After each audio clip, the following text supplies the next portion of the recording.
बसंत के महीने से ही होली का त्यौहार शुरू हो जाता है और होली का इंतज़ार सब लोग करने लग जाते हैं।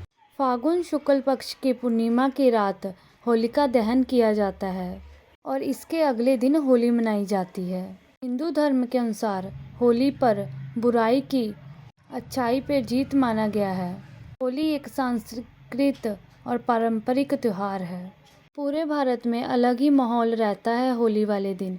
तो ये जो त्यौहार होता है ये बहुत ही महत्वपूर्ण होता है। ये भाईचारे वाला त्यौहार है। लोग एक दूसरे के घर जाकर रंग गुलाल लगाते हैं। घर में अलग अलग तरह के पकवान बनते हैं। इस बार की जो होली है ये बहुत ही खास होने वाली है, क्योंकि एक तो इस दिन पूर्णिमा पड़ रही है और चंद्र ग्रहण भी लग रहा है और ये होली सोमवार को पड़ रही है। इसके कारण ये बहुत ही खास है। 24 मार्च को होलिका दहन है। होलिका दहन का जो शुभ मुहूर्त है रात को 11:13 से लेकर के 12:27 तक है। ऐसे में आपको होलिका दहन के लिए 1 घंटे 14 मिनट का समय मिलेगा। होलिका के अगले दिन होली मनाई जाती है। इस बार की जो होली है वो 25 मार्च को पड़ रही है। इस दिन पूरे देश भर में रंगों की त्यौहार मनाया जाएगा, होली मनाई जाएगी। इस दिन ग्रहण भी लग रहा है। होली का जो त्यौहार है वो फागुन मास की पूर्णिमा तिथि को आरंभ होता है। रात को होलिका दहन किया जाता है और इसके अगले दिन होली खेली जाती है। इस बार 24 मार्च को होलिका दहन किया जाएगा और 25 मार्च को होली खेली जाएगी। और होलिका की अग्नि में आपको ये 3 चीज़ें भूल करके भी नहीं डालनी है, क्योंकि अगर आप डालते हैं तो आप पर गरीबी आ सकती है, आपका घर कंगाल हो सकता है।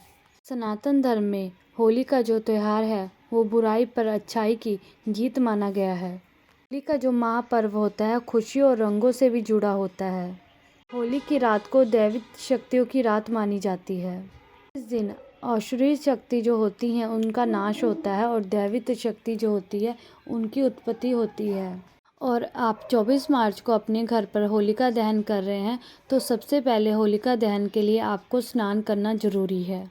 और होलिका दहन के स्थान पर आप उत्तर या पूर्व दिशा की तरफ मुख करके बैठ जाएं। होलिका दहन के लिए आप गाय के गोबर से होलिका और प्रहलाद की प्रतिमा बनाएं।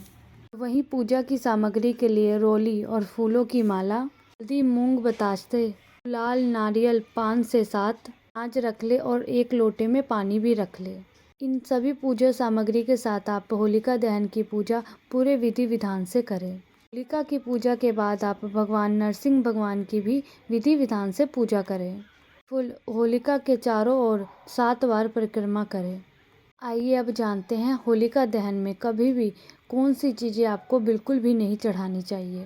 कहा जाता है कि होलिका दहन में जब आप होलिका दहन करते हैं तब आपको टूटा हुआ गन्ना बिल्कुल भी अर्पित नहीं करना चाहिए।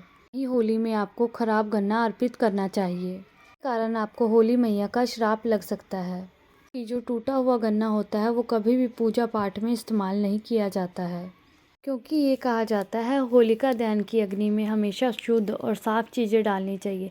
जब आप होलिका की अग्नि में गन्ना डालें तो उसमें हरे पत्ते ज़रूर होने चाहिए, वो गन्ना सूखा हुआ बिल्कुल भी नहीं होना चाहिए।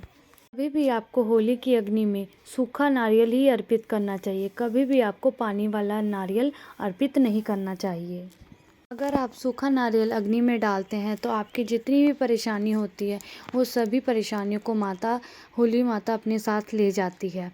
पर अगर आप पानी वाला नारियल चढ़ाना चाहते हैं तो आप बाहर में उस नारियल को फोड़ सकते हैं।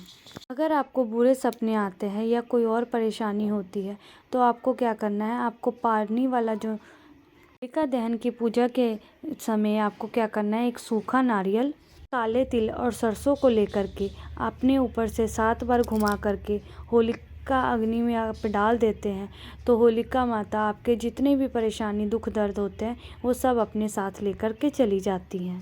जब भी आप होलिका माता को गुजिया अर्पित करें तो वो देख लीजिएगा कि वो साफ़ सुथरी होनी चाहिए, क्योंकि माता को गुजिया बहुत ही प्रिय है। आप होलिका दहन की अग्नि में सूखी बालियाँ बिल्कुल भी ना चढ़ाएं, क्योंकि उससे पाप लगता है। होलिका दहन की अग्नि में आपको कच्चे चावल या कच्चे चावल से बने हुए पापड़ ज़रूर अर्पित करने चाहिए।